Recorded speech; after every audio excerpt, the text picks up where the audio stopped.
మూర్ఛ వ్యాధి అంటే చాలా మందికి ఐడియా ఉండిద్ది. చేతులు కాళ్ళు కొట్టుకోవడం, నోట్లోంచి నురక రావడం, ఇట్లా. దీన్ని మనం ఎపిలెప్సీ అని అంటాం. సో ఈ మూర్ఛ వ్యాధి అనేది 100 మందిలో 2కి కానీ 3కి కానీ అని రావచ్చు. కాకపోతే దీని గురించి అవగాహన అనేది చాలా తక్కువ. ఎందుకు అంటే ఒకవేళ ఎవరైనా ఫ్యామిలీలో ఎవరికైనా మూర్ఛ వ్యాధి ఉన్నా కూడా ఇంకొకరికి ఎవరికి చెప్పరు. మనకు అదొక ఎందుకో గాని ఎప్పటి నుంచో అదొక చెడ్డ వ్యాధి అని చెప్పేసి ఎవరికి దాన్ని బయటికి చెప్పుకోరు. దానివల్ల ఎప్పుడైనా ఎవరికైనా పేషెంట్ కి మూర్ఛ వ్యాధి వచ్చిందంటే వెంటనే షాక్ తింటారు. అయ్యో మాకెందుకు వచ్చింది, అటువైపు ఇటువైపు ఎవరికి లేదే, నేనేం చేయాలి అని చెప్పేసి వాళ్ళకి ఎక్కడికి వెళ్ళాలో తెలియదు, ఏం చేయాలో తెలియదు. సో మూర్ఛ వస్తున్నా గానీ చూపించుకోకుండా ఉంటారు చాలా సార్లు. సో ఆ మూర్ఛ వ్యాధి గురించి కంప్లీట్ అవేర్నెస్ కోసం నేను ఈ రోజు ఈ వీడియో చేశాను. మూర్ఛ వ్యాధి అనేది ట్రీటబుల్, దానికి మంచి మంచి మెడిసిన్స్ ఉన్నాయి. దాని గురించి మనం భయపడాల్సిన అవసరం లేదు. డాక్టర్ ని కన్సల్ట్ చేసి మన డౌట్స్ అనేవి క్లియర్ చేసుకోవచ్చు. సో దానికోసం అన్నట్టు నేను ఈ కొన్ని క్వశ్చన్స్ తయారు చేశాను. దాని ద్వారా మనం దీని గురించి మనం ఒక ఐడియా అనేది మనం కల్పించవచ్చు అని. సో రజియా నన్ను కొన్ని క్వశ్చన్స్ అడిగిద్ది, పేషెంట్స్ అడిగే క్వశ్చన్స్, రొటీన్ గా అడిగే క్వశ్చన్స్. సో దాని ద్వారా నేను ఆన్సర్స్ కొన్ని చెప్తాను. ఓకే. సో మనం చూస్తుంటాం ఫిట్స్ పేషెంట్స్ చిన్న పిల్లల దగ్గర నుంచి పెద్ద ఏజ్ వరకు. అసలు ఫిట్స్ అనేది ఎందుకు వస్తాయి మేడం? ఇప్పుడు మూర్ఛ వ్యాధి అనేది బ్రెయిన్ లో నరానికి కనెక్షన్ అనేది ఎలక్ట్రికల్ సిగ్నల్స్ ఉంటాయి అన్నమాట. సో చిన్న చిన్న కరెంట్ల ద్వారా బ్రెయిన్ లో ఇన్ఫర్మేషన్ అనేది వెళ్తా ఉండిద్ది. సో ఇప్పుడు ఏంటి అంటే ఒకేసారి సడన్ గా ఎక్కువ ఎలక్ట్రికల్ సిగ్నల్స్ అనేది ఒక పార్ట్ ఆఫ్ బ్రెయిన్ లో స్టార్ట్ అయ్యి మొత్తం బ్రెయిన్ అంతా స్ప్రెడ్ అయిపోద్ది అనమాట. సో ఆ సడన్ ఎలక్ట్రికల్ సిగ్నల్స్ వల్ల ఆ టైంలో బ్రెయిన్ అనేది మన చేతుల్లో ఉండదు. అంటే మన కాన్షియస్ లో, మన స్పృహలో మనం ఉండకుండా తెలియకుండా దానంతటదే చేతుల్లో కదలికలు కానీ కాళ్ళల్లో కదలికలు కానీ ఇట్లా వచ్చేస్తాయి. సో ఒక ఎలక్ట్రికల్ యాక్టివిటీని కళ్ళతో చూడగలమా అంటే బ్రెయిన్ లో మనం కరెంట్ని మనం చూడలేం కదా. కాబట్టి మనం లక్షణాన్ని చూస్తాం ఆ టైంలో బాడీలో జరిగే మార్పుల్ని అన్నట్టు. సో ఈ ఎలక్ట్రికల్ యాక్టివిటీ వల్ల వచ్చేది మూర్ఛ వ్యాధి అన్నట్టు. సో వీటిలో రకాలు ఉంటాయా మేడం? మూర్ఛ వ్యాధిలో చాలా రకాలు ఉంటాయి. సో కామన్ గా మనకు తెలిసింది ఏంటి అంటే చేతులు కాళ్ళు గట్టిగా కట్టుకోవడం, నోట్లోంచి నురక రావడం. ఇట్లా వచ్చింది అంటే తీసుకొచ్చిన ఎవరైనా చెప్పగలరు పేషెంట్ కి మూర్ఛ వచ్చి పడిపోయారండి, నాలుగు కొడుకున్న రక్తం వచ్చింది అని. సో ఇది చాలాసార్లు మూవీస్ లో ఎక్కడో చూసుంటారు కాబట్టి దీని మీద ఐడియా ఉంది. కాకపోతే కొన్ని రకాలు ఉంటాయి, అసలు చూసేవాళ్ళు ఇది మూర్ఛ అని కూడా చెప్పలేరు అన్నట్టు. వీటిల్లో కొన్ని ఎట్లా ఉంటాయంటే హఠాత్తుగా ఒకవైపుకి తల తిరిగిపోవడం, ఆ టైంలో వేరే వాళ్ళు మాట్లాడిస్తున్నా వాళ్ళకి అర్థం కాదు. కొంతమందిలో ఏంటంటే చేతులు కాళ్ళు టైట్ అయిపోతాయి, ఇట్లా కొట్టుకోకుండా జస్ట్ బిగేసుకొని కొంచెం సేపు ఉండి వదిలిద్ది అన్నట్టు. సో ఆ టైంలో యూరిన్ పోయడం ఇట్లాంటివి జరగవచ్చు, జరగకపోవచ్చు అన్నట్టు. కాకపోతే ఆ టైంలో స్పృహ ఉండదు. కొంతమందిలో మాత్రం ఎట్లా అంటే చప్పరిస్తా ఉంటారు, ఆ పెదాలు నాలిక అంతా అని చప్పరిస్తా ఉండడం, చేతులు కాళ్ళు ఇట్లా చేయడం, ఏదో దుప్పట్లు సర్దుకున్నట్టు అనిపించడం. సో మనకి అది ఎట్లా ఉండిద్దంటే వాళ్ళ పాటికి వాళ్ళు ఏదో చేస్తా ఉంటారు, మనకు అర్థం కాదు ఎందుకు ఇట్లా చేస్తున్నారు అనేది. సో ఇట్లా రావచ్చు. కొన్నిసార్లు రేర్ గా పిల్లలు చూస్తాం అనుకోకుండా తెలియకుండా నవ్వు వచ్చేసింది. సో ఆ నవ్వడం కూడా ఒక రకమైన ఫిట్స్ అవ్వచ్చు. కొంతమందిలో ఏంటంటే ఒకవైపే వచ్చినప్పుడు చెయ్యి కాలు కొంచెంసేపు వస్తా ఉండేది, వాళ్ళకి అర్థం అవుద్ది. ఒకవైపే వచ్చిన వాటిలో పేషెంట్ కూడా చెప్పగలరు నాకు వస్తుంది అని చెప్పేసి చెప్తా ఉంటారు. కొన్నిసార్లు పేషెంట్ కి తెలిసిద్ది మూర్ఛ వస్తుందని, కొన్నిసార్లు తెలియకపోవచ్చు అన్నట్టు. సో ఇన్ని రకాలు ఉంటే మనం కనిపెట్టడం ఎట్లా అంటే మనకి రిపీట్ అవుతా ఉన్నప్పుడు మనకు అర్థమైద్ది, అట్లాగే వస్తుంది మళ్ళీ మళ్ళీ మళ్ళీ మళ్ళీ అనేది. అప్పుడు మనకి పేరెంట్స్ తీసుకొని వస్తారు. పిల్లలు అనుకోండి, పేరెంట్స్ చెప్తారు ఇట్లా చాలా సార్లు వచ్చింది అన్నట్టు. సో మేము చాలా సార్లు పేషెంట్స్ నుంచి కోరుకునేది ఏంటి అంటే వీడియో వచ్చినప్పుడు ఒక వీడియో తీసుంటే అది మూర్ఛన కాదా అనేది చెప్పడం ఈజీ. సో రిపీటెడ్ గా వస్తుంటే మనకి ఫిట్సో కాదో తెలియకపోయినా కూడా ఆ టైంలో ఒక వీడియో తీసుకోగలిగితే డాక్టర్ చెప్పగలరు. సో మనం మూర్ఛ వ్యాధి లక్షణాలు ఉన్నాయి అనేది కనిపెట్టడానికి ఎన్నో విధాలు ఉన్నాయి. సో మెయిన్ గా ఏంటి అంటే ఒకసారి పేషెంట్ ఎవరైనా వచ్చారు అంటే మనం ఫస్ట్ స్కాన్ చేసి చూస్తాం. MRI brain scan. Brain scan లో ఎక్కడైనా ఫార్మేషన్ సరిగ్గా జరగలేదా, ఎక్కడైనా ఇన్ఫెక్షన్ ఉందా, ఎక్కడైనా ఇంతకుముందు గాయం అవడం వల్ల బ్రెయిన్ లో ఏమైనా డ్యామేజ్ జరిగిందా, ఇట్లా చూస్తాం. కానీ చాలా మందిలో అసలు ఏమీ రాకపోవచ్చు. చెప్పాను కదా, ఎలక్ట్రికల్ యాక్టివిటీ అనేది కళ్ళకు కనిపించదు కాబట్టి స్కాన్ నార్మలే ఉండొచ్చు. మళ్ళీ ఈజీ అని ఇంకో టెస్ట్ చేస్తాం, అన్ని అతుకు పెట్టి చెక్ చేస్తాం, అది ఎలక్ట్రికల్ యాక్టివిటీని పట్టుకుండిద్ది అన్నట్టు. కాకపోతే ఇప్పుడు ఫిట్స్ వచ్చిన టైంలో చేస్తే ఖచ్చితంగా ఈజీ పట్టుకుండిద్ది. ఫిట్స్ రానప్పుడు మనం హాస్పిటల్కి వెళ్ళే టైంలో అంతా బాగున్నాం అనుకో, ఆ టైంలో టెస్ట్ చేస్తే ఈజీ అనేది చూపించకపోవచ్చు. సో చాలా మంది పేషెంట్స్ అడిగేది ఏంటి అంటే, మీరేమో ఇది మూర్ఛ వ్యాధి అంటున్నారు, టెస్టులు చేస్తేనేమో దేంట్లోనూ ఏది రావట్లేదు, సో మీరు ఎట్లా చెప్తున్నారు ఇది అని. సో అది చెప్పేది ఎక్స్పీరియన్స్డ్ బట్టే. సో ఇట్లా రావచ్చు కాబట్టి ఇది మూర్ఛ వ్యాధి అని చెప్పడం. టెస్టుల్లో నాకు కళ్ళకు కనిపించేటట్టు, షుగర్ చూపించినట్టు, బీపీ చూపించినట్టు ఇది కూడా చూపించు అంటే అట్లా ఎవ్రీ టైం కుదరకపోవచ్చు. సో టెస్ట్లన్నీ బాగున్నా కూడా మూర్ఛ వ్యాధి అయ్యే ఛాన్సెస్ ఉంటాయి అన్నట్టు. ఓకే.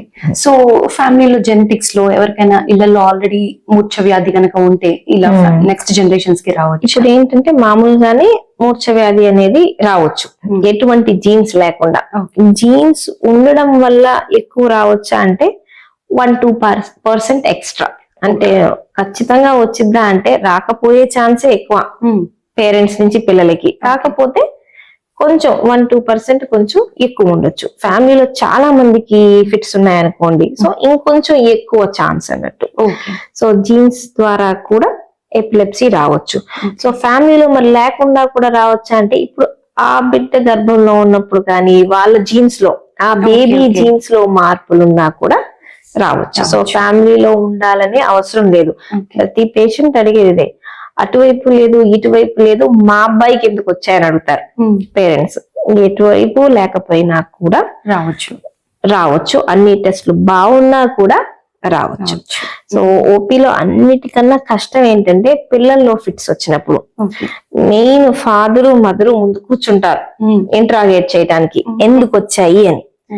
సో సరే వచ్చింది, టాబ్లెట్స్ వాడమంటే అమ్మో సైడ్ ఎఫెక్ట్స్ వస్తాయేమో, ఎందుకు వాడాలి అని చెప్తారు. నా దగ్గరికి చాలా మంది వస్తారు, చాలా మంది డాక్టర్లు చెప్పుకుంటారు వాడమని, ఒక్క టాబ్లెట్ కూడా వాడకుండా తీసుకొస్తారు. ఎందుకు అంటే నా బిడ్డకి సైడ్ ఎఫెక్ట్స్ రాకూడదు, మీరే ఏదైనా చేయండి. టాబ్లెట్ మింగరు, సైడ్ ఎఫెక్ట్స్ రాకూడదు. కాకపోతే రోగం అనేది అట్లాగే కూర్చోదు కదా. ఫిట్స్ వచ్చే కొద్దీ మనం ట్రీట్మెంట్ ఇవ్వకపోతే బ్రెయిన్ లో కొన్ని సర్క్యూట్స్ అనేవి స్ట్రాంగ్ అయ్యి మళ్ళీ వచ్చే ఛాన్సెస్ ఎక్కువ, రెసిస్టెంట్ అయిపోతుంది. కాబట్టి నాకు పిల్లల్లో వచ్చినప్పుడు అదే ఎట్లా చెప్పాలో నాకు అర్థం కాదు. మనం మళ్ళీ చెప్పాలి, వాడాలి, మీరు మెడిసిన్ వాడాలి, నేను సైడ్ ఎఫెక్ట్స్ లేకుండా చూస్తాను అని చెప్తేనే చాలా సార్లు మింగుతారు. చాలా సార్లు మింగటానికి ఇష్టపడరు. కానీ ఇది కరెక్ట్ కాదు. ఇబ్బంది ఉంది, డాక్టర్ వాడాలి అన్నారు అంటే మాత్రం వాడాల్సిందే. ఓకే. సో మనం ఒక మూర్ఛ వ్యాధి వచ్చిన పేషెంట్ ని చూసినప్పుడు వెంటనే మనం ఏం చేయాలంటారు? సో రాగాల్ని అందరు చేసేది అంటే చేతిలో తాళం పట్టడం. అది అసలు దేనికి పనికిరాదు. తాళం పెట్టినా 5 నిమిషాల్లో ఆగితే, తాళం పెట్టకపోయినా చాలా సార్లు 5 నిమిషాల్లో అదే ఆగిపోద్ది. సో అది వచ్చినప్పుడు ఏం చేయాలంటే సైడ్ కి తిప్పి పడుకోబెట్టాలి. ఎందుకంటే నోట్లో అంతా ఎంగిలి అంతా ఉండిద్ది, వాళ్ళు మింగలేరు, ఉయ్యలేరు. కాబట్టి అది లంగ్స్ కి అడ్డుపడి శ్వాస అందదు. సో బ్రెయిన్ కి అంత ఆక్సిజన్ అవసరం కదా, కొంచెం సేపు శ్వాస అందకపోయినా బ్రెయిన్ డ్యామేజ్ అవుతుంది. సో గాలి బాగా ఆడాలి. సో చుట్టూ అంతా ప్లేస్ ఇచ్చి సైడ్ కి తిప్పి నోట్లోదంతా బయటకు వచ్చేస్తే చాలు. కొంతసేపు ఆపాలి. మనం చేయగలిగింది ఇంతవరకే. చాలా అరుదుగా ఫిట్స్ అసలు ఆగట్లేదంటే మాత్రం మనం వెంటనే హాస్పిటల్ కి వెళ్ళిపోవాల్సిందే అన్నట్టు. సో ఆ టైంలో కూడా మేము చేసేది ఏం లేదు, ఫస్ట్ గాలాడాలి అనే ట్యూబ్ వేస్తాం. అన్నిటికన్నా ఇంపార్టెంట్ ఆక్సిజన్ అందాలి బాడీకి. సో ఫిట్స్ హఠాత్తుగా నేను ఏదేదో చేస్తాను, ఏదీ చేయలేదు, బ్రెయిన్ కి ఆక్సిజన్ అందిస్తా ఉంటే అదే ఆగిద్ది కొంతసేపు.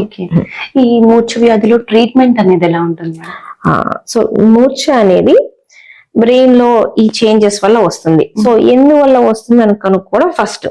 సో ఇప్పుడే ఫస్ట్ టైం ఫిట్ వచ్చింది అనుకోండి, ఏదైనా టెస్టుల్లో ఇబ్బంది ఉంటే మనం ట్రీట్మెంట్ స్టార్ట్ చేస్తాం. టెస్టుల్లో ఏమీ ఇబ్బంది లేదు, ఫ్యామిలీలో ఎవరికి ఫిట్స్ లేవు, బానే ఉన్నారు, మొదటిసారి వచ్చిందంటే మాత్రం వెయిట్ చేయొచ్చు. ఓకే. ఖచ్చితంగా ట్రీట్మెంట్ ఇవ్వాలని లేదు, వెయిట్ చేసి చూడొచ్చు. మొదటిసారే వచ్చింది కదా, మళ్ళీ రిపీట్ అవ్వకపోవచ్చు, ఎందుకంటే అన్ని బాగున్నాయి కదా. సో అప్పుడు ఏం చేస్తామంటే చూద్దాం, డ్రైవింగ్ లాంటివి కొన్ని రోజులు ఆపండి, స్విమ్మింగ్ లాంటివి చేయకండి, రోడ్డు మీద జాగ్రత్తగా ఉండండి. ఒకవేళ మనకి రాలేదు అంటే ఓకే అన్నట్టు. కాకపోతే రెండోసారి ఫిట్ వచ్చింది అనుకోండి, ఇంకా ఆగం. రెండోసారి వచ్చింది అంటే మూడోసారి వచ్చే ఛాన్స్ చాలా ఎక్కువ. ఆ మూడోసారి వచ్చినప్పుడు ఏ బండి మీద ఉండొచ్చు, రోడ్డు మీద ఉండొచ్చు, ఎక్కడ ఉంటారో మనకు తెలియదు కదా. కాబట్టి ఖచ్చితంగా మనం మెడిసిన్స్ వాడాల్సిందే. అదే డ్రైవింగ్ ప్రొఫెషన్ లో ఉన్న వాళ్ళకైతే ఖచ్చితంగా మనం చెప్పాలి, డ్రైవింగ్ ఆపండి, మెడిసిన్ స్టార్ట్ చేయండి. మీకే రిస్క్ కాదు, రోడ్డు మీద ఉన్న వాళ్ళకి రిస్కే, మీ వెనకాల కూర్చున్న వాళ్ళకి రిస్కే. కాబట్టి డ్రైవింగ్ ఆపి మెడిసిన్స్ వాడండి అని. సో ఎంత కాలం అనేది మనం చెప్పడం కష్టం, ప్రతి పేషెంట్ కి డిఫరెంట్. సో చాలా సార్లు ఏంటి అంటే, ఇప్పుడు మనం ఫిట్స్ మెడిసిన్స్ మేము సంవత్సరం వాడాం కదండి, 6 నెలలు వాడాం కదండి అంటారు. సో మూర్ఛ వ్యాధి అనేది మనకి టాబ్లెట్స్ ద్వారా మనం చేయగలిగింది ఏంటంటే మూర్ఛని అణచివేయడం. అంటే బయటకు వచ్చే ఫిట్స్ ని ఆపడం మెడిసిన్ యొక్క లక్ష్యం. మూర్ఛ వ్యాధిని తీసేయడం మెడిసిన్ పని కాదు. కొన్నిసార్లు 2-3 years కి బ్రెయినే కొంచెం రీఆర్గనైజ్ అయిపోయి మూర్ఛ ఆగిపోవచ్చు. సో అది బ్రెయిన్ యొక్క పవర్, హీలింగ్ పవర్. దానంతట అదే తగ్గిపోయింది అనుకుంటే మామూలుగా 3 years లో దానంతట అది సెట్ అవ్వచ్చు. కాబట్టి 3 years ఇచ్చి ఆపేస్తాం, ట్రయల్ ఇస్తాం. 3 years తర్వాత చూద్దాం మీ బ్రెయిన్ ఎట్లా బిహేవ్ చేసిద్దో ఇప్పుడు చూద్దాం అన్నట్టు. సో నేను 3 ఏళ్ళు వాడాను కాబట్టి నాకు జీవితాంతం రాకూడదు, ఇది ఎందుకు నా మూర్ఛ వ్యాధిని తీసేయలేదు అంటే దానిపైన అది కాదు. ఇప్పుడు షుగర్ ఎట్లా కంట్రోల్లో పెట్టిద్దో మూర్ఛ మూర్ఛను ఎట్లా కంట్రోల్లో పెట్టిద్ది అంతే, కానీ మూర్ఛని తీసేయలేదు. మీరు టాబ్లెట్ వేసుకుంటే మీకు ఫిట్ రాలేదంటే టాబ్లెట్ దాని పని అది చేసింది అని. టాబ్లెట్ ఆపంగానే ఫిట్ వచ్చింది అంటే టాబ్లెట్ పని చేయలేదని కాదు, మీ బ్రెయిన్ కి ఇంకా ఆ నేచర్ పోలేదు అని అర్థం. సో 80% 80% మందిలో ఒక బిల్ వేస్తే ఒక రకం ఫిట్స్ టాబ్లెట్ సరిపోతుంది. చాలా సార్లు ఫిట్స్ బిల్లలు 2 పూట్లా ఉంటాయి. చాలా మంది చేసే మిస్టేక్ ఇది, ఒక పూట వేస్తారు, 2 పూట్లా ఉంటాయి చాలా వరకు. సో మెడిసిన్స్ వాడుకుంటా ఉంటే మనకి రావట్లేదు అంటే ఇట్లా మనం ఒక 3 years కంటిన్యూ చేస్తాం ఒక రకం. కొంతమందిలో మాత్రం కొన్ని జీన్ ప్రాబ్లమ్స్ ఉన్నా కానీ ఇబ్బంది ఎక్కువ ఉంది, మూర్ఛ వ్యాధి ఎక్కువగా ఉంది అంటే ఒక రకం బిల్ల సరిపోదు, 2వ రకం 3వ రకం కూడా కలపాల్సి వచ్చింది. ఇది రెసిస్టెంట్ ఎపిలెప్సీ అంటాం.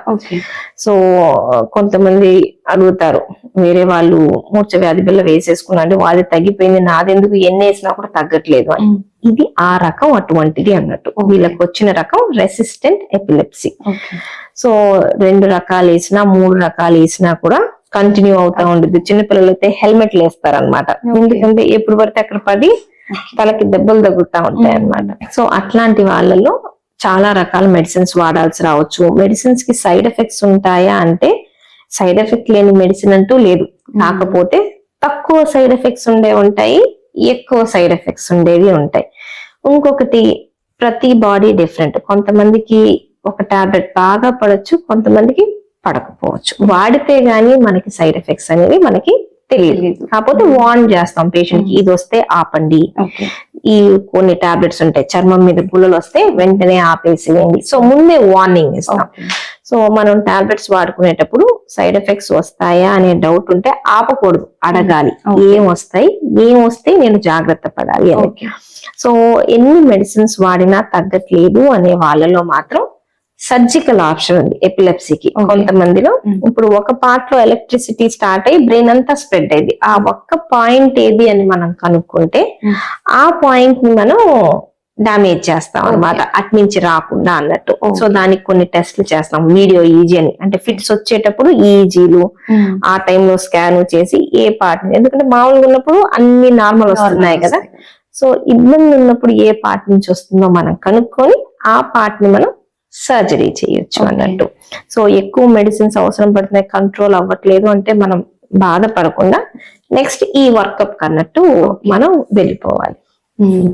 సో ఇది మూర్ఛ అనేది అసలు కంప్లీట్లీ క్యూరబుల్ మేడం?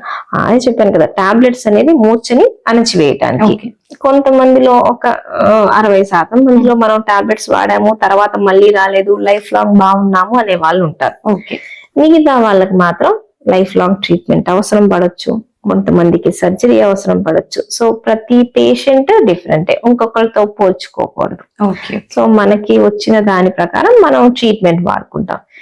ఎంతకీ కంట్రోల్ అవ్వట్లేదంటే మామూలుగా పేషెంట్ చేయాల్సింది ఏంటి అంటే, మూర్ఛ వ్యాధికి స్పెషలిస్ట్ ఉంటారు, ఓకే. ఎపిలెప్టాలజిస్ట్ అని, ఎపిలెప్సీ స్పెషలిస్ట్.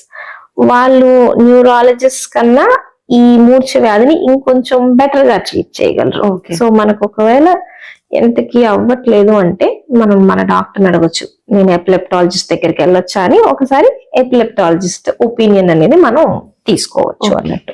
సో ఈ మూర్ఛ వ్యాధి అనేది ఉన్న వాళ్ళలో కొంతమంది అడుగుతుంటారు, పెళ్లి చేయొచ్చా, ప్రెగ్నెన్సీని ఎట్లా ఎఫెక్ట్ చేస్తుంది, ఇలాంటి క్వశ్చన్స్ అడుగుతుంటారు. అమ్మాయిల్లో మూర్ఛ వ్యాధి వచ్చినప్పుడు కొన్ని ఇబ్బందులు ఉంటాయి. ఇప్పుడు మనం పెళ్లి చేయొచ్చా అంటే చేయొచ్చు, పెళ్లి చేయడంలో ఇబ్బంది లేదు. కాకపోతే చాలా మంది చేసింటే చెప్పకుండా చేసిన తర్వాత ఏమైంది అంటే అక్కడికి ఆ అమ్మాయి వాళ్ళ ఇంటికి వెళ్ళిపోద్ది, టాబ్లెట్స్ ఎట్లా మేనేజ్ చేయాలో తెలీదు, చెప్పకుండా వేయలేదు, దాంతో వచ్చింది అంటే అప్పుడు చాలా సోషల్ ఇష్యూస్ వస్తాయి. అప్పుడు అటువైపులు తీసుకొస్తారు మా దగ్గరికి, మీరు చెప్పండి ఇది ముందే ఉందా ఇప్పుడు వచ్చిందా అనేది. సో అట్లా కొన్ని సోషల్ ప్రాబ్లమ్స్ వస్తాయి. సో ముందే చెప్పి చేసుకోవడం అన్నిటికన్నా మేలు. టాబ్లెట్స్ అవసరమైతే వాడుకోవాలి. ప్రెగ్నెన్సీ అనేది మాత్రం కొన్ని మెడిసిన్స్ ప్రెగ్నెన్సీకి డేంజరస్, అంటే బిడ్డకి బ్రెయిన్ ఫార్మేషన్ లో తేడాలు రావచ్చు కొన్ని రకాల మెడిసిన్స్. కాబట్టి చాలా వరకు మేము ఏం చేస్తామంటే, ఒక వయసు వచ్చిన అమ్మాయిలో అట్లాంటి మెడిసిన్స్ వాడం, ఓకే, ప్రెగ్నెన్సీకి ఇబ్బంది రాకూడదు అని. అయినా కానీ ప్రెగ్నెన్సీ ప్లాన్ చేసే ముందు డాక్టర్ దగ్గరికి వెళ్ళి అడగాలి, నేను ప్రెగ్నెన్సీ ప్లాన్ చేసుకుంటున్నాను, మెడిసిన్ ఓకేనా అని. అందరు చేసేది ఏంటంటే 4వ నెలలో వస్తారు, నాకు ఆగిపోయే 4వ నెల ప్రెగ్నెన్సీ ఇప్పుడని. 4వ నెల ప్రెగ్నెన్సీ కల్లా బ్రెయిన్ ఫార్మేషన్ అయిపోయింది. సో ఇప్పుడు నేను మార్చడానికి ఏమీ లేదు. ఒకవేళ మంచి టాబ్లెట్స్ అంటే ఓకే, లేదు అది దీనికి అది సెట్ అవ్వదు అంటే 4వ నెలలో చేయడానికి ఏముండదు, ఏమీ ఉండదు. సో డాక్టర్ ని ప్రెగ్నెన్సీకి ముందు ఒకసారి కలిసి కన్ఫర్మ్ చేసుకుంటే ప్రెగ్నెన్సీ ప్లాన్ చేసుకోవచ్చు. సో ప్లాన్ చేసుకునే ముందు ప్రెగ్నెన్సీ ముందుగానే కలవాలి, ఖచ్చితంగా కలవాలి. ఈ మూర్ఛ వ్యాధి వచ్చే వాళ్ళలో మనం తీసుకోవాల్సిన జాగ్రత్తలు, చేయకూడని పనులు అలాంటివి. ఇప్పుడు ఏంటంటే మూర్ఛ వచ్చే వాళ్ళలో మంచి కంట్రోల్లో ఉంది, సంవత్సరం అసలు కనిపించలేదు అంటే ఓకే, మనం కొంచెం ఫ్రీగానే ఉండొచ్చు. కంట్రోల్లో లేదు, అప్పుడప్పుడు కనిపిస్తుంది అంటే మనం కొన్ని సిచ్యువేషన్స్ ని అవాయిడ్ చేయాలి. ఇప్పుడు మనం స్విమ్మింగ్ చేస్తున్నాం అనుకోండి, మధ్యలో వచ్చింది అనుకోండి, అప్పుడు గాలి ఆడిద్దా, ఆడదు. మనల్ని మనం కాపాడుకోగలమా అంటే కాపాడుకోలేము అన్నట్టు. బెడ్ మీద వస్తే ఏం కాదు, అదే స్విమ్మింగ్ పూల్ లో వస్తే ఇబ్బంది. సో డ్రైవింగ్ చేసేటప్పుడు వస్తే ఇబ్బంది, ఒంటరిగా జర్నీ చేస్తున్నప్పుడు వస్తే ఇబ్బంది. సో ఇట్లాంటి నిప్పు దగ్గర, ఇప్పుడు వంట చేస్తున్నాం, మూర్ఛ కంట్రోల్ లేకుండా వంట చేస్తూ చేతులు నూనెలో పెట్టిన వాళ్ళు, ఏలిపోయిన వాళ్ళు, ఇట్లా చాలా మంది ఉన్నారు. మెషినరీ, పెద్ద పెద్ద మెషినరీ దగ్గర చేస్తున్నాం అనుకోండి, ఇప్పుడు షుగర్ కేన్ అవి చేస్తుంటారు. సో చేసేటప్పుడు వచ్చింది అనుకోండి, వేళ్ళు వెళ్ళిపోతాయి కదా, వేళ్ళు వెళ్తున్నా కూడా మూర్ఛ వచ్చేటప్పుడు తెలియదు వాళ్ళకి. పిట్టగోడలోంచి ఇట్లా తొంగి చూస్తున్నారు. ఇట్లాంటి కొన్ని సిచ్యువేషన్స్ లో వచ్చినప్పుడు ఇబ్బంది. కాబట్టి డ్రైవింగ్, మామూలుగా సైక్లింగ్, స్విమ్మింగ్, ఒంటరిగా ట్రావెల్ చేయడం, ఇట్లా కొన్ని సిచ్యువేషన్స్ ఆ సందర్భాల్ని అవాయిడ్ చేయాలి. ఇంకొకటి నిద్ర చాలా ఇంపార్టెంట్. నైట్ డ్యూటీలు చేయకూడదు, నైట్ షిఫ్ట్లు అనేది అసలు చేయడానికి వీలేదు. రోజు 10 పడుకోవాలి, 6 గంటల వరకు పడుకోవాలి. 8 hours sleep important. Day time పడుకోవచ్చు అంటే డే టైం నిద్ర మంచిది కాదు. మూర్ఛ ఉన్న వాళ్ళు మధ్యాహ్నం పడుకోవడం ఇట్లాంటివి చేయకూడదు, రాత్రి పూటే పడుకోవాలి, రోజు ఒకే టైంలోనే పడుకోవాలి. సో వీలైనంత వరకు స్ట్రెస్ తగ్గించుకోవాలి. ఫాస్టింగ్ తినకుండా ఉండకూడదు, ఫాస్టింగ్ వల్ల కూడా ఫిట్స్ ఎక్కువ అవ్వచ్చు అన్నట్టు. సో ఇట్లాంటి అవాయిడ్ చేసుకుంటే అందరితో సమానంగానే ఉండొచ్చు. సో ఈ మూర్ఛ వ్యాధి ఉన్న వాళ్ళు తీసుకోవాల్సిన ఆహారం, డైట్ ఎలా ఉండొచ్చు? మామూలుగా అయితే మూర్ఛ వ్యాధికి ఇవి తినొచ్చు, ఇవి తినకూడదు అనేది లేదు. అన్ని హ్యాపీగా తినొచ్చు. ఓకే. చాలా మంది చెప్తారు ఇది తిన్న రోజు వచ్చింది, అది తిన్న రోజు వచ్చింది. అది మనం చాలాసార్లు మన ఫీలింగే కానీ ఓకే. డైట్ వల్ల మామూలుగా రాదు. కొంతమంది పిల్లల్లో అసలు ఎంతకి కంట్రోల్ అవ్వట్లేదంటే అప్పుడు కొన్ని స్పెషల్ డైట్స్ చెప్తాం, కీటో డైట్స్ ఇట్లాంటివి. కాకపోతే అవి మామూలుగా ఫాలో అవ్వకూడదు, సైడ్ ఎఫెక్ట్స్ అన్ని ఉంటాయి. సో కొంతమందిలోనే డైట్ చెప్తాం. డైట్ రెస్ట్రిక్షన్స్ ఏమీ చెప్పలేదు అంటే మనం అన్ని తినొచ్చు అని అర్థం. నాన్ వెజ్ తినొచ్చు, ఎగ్స్ తినొచ్చు, అన్ని తినొచ్చు అంటే అడుగుతుంటారు ఇది తినొచ్చు అది తినొచ్చు, అన్ని తినొచ్చు. కాకపోతే డ్రింకింగ్, స్మోకింగ్, చెడు అలవాట్లు ఇవి ఉండకూడదు. టైంకి ఫుడ్ తీసుకోవాలి. అవి తీసుకుంటే చాలా నిద్ర సరిపడా ఉండాలి, ఎక్కువ కూడా వద్దు, కరెక్ట్ గా ఉంటే చాలా సరిపోతుంది. సో మూర్ఛ వ్యాధి అనేది మనం అనుకున్నంత రేర్ కాదు. నాకు చాలా మంది అడుగుతుంటారు ఈ మధ్య మూర్ఛ వ్యాధి ఎక్కువ అవుతుంది కదా అని. ఈ మధ్య ఎక్కువైంది లేదు, ఇంత ముందు తక్కువ ఉంది లేదు, మనకి తెలియదు అంతే. ఎంత జరుగుతుంది, ఎంత మందికి ఉంది అనేది మనకు తెలియదు. మన పక్కింట్లోనే మూర్ఛ వ్యాధి పేషెంట్ ఉన్నా మనకు తెలియదు. సో మన ఫ్యామిలీలో వచ్చినప్పుడు మనం కంగారు పడాలంటే అవసరం లేదు. అది కామన్ గా వచ్చే జబ్బే, మనకి తెలియక భయపడమే తప్ప సరైన అవగాహనతో దాన్ని ట్రీట్ చేసుకోవాలి. ఎస్పెషల్లీ చెప్పాను కదా, మదర్స్ ఫాదర్స్ పిల్లల్లో వచ్చినప్పుడు వాళ్ళ మీద రీసెర్చ్ చేయకూడదు. డాక్టర్ చేతిలో పెట్టి జాగ్రత్తగా చూసుకోండి అని చెప్పాలి గాని నా బిడ్డ మీద నేను రీసెర్చ్ చేసుకొని ఈ ట్రీట్మెంట్ ఇవ్వచ్చా ఇవ్వకూడదా గూగుల్ చేశాను ఇట్లాంటివన్నీ మనం చేయకూడదు.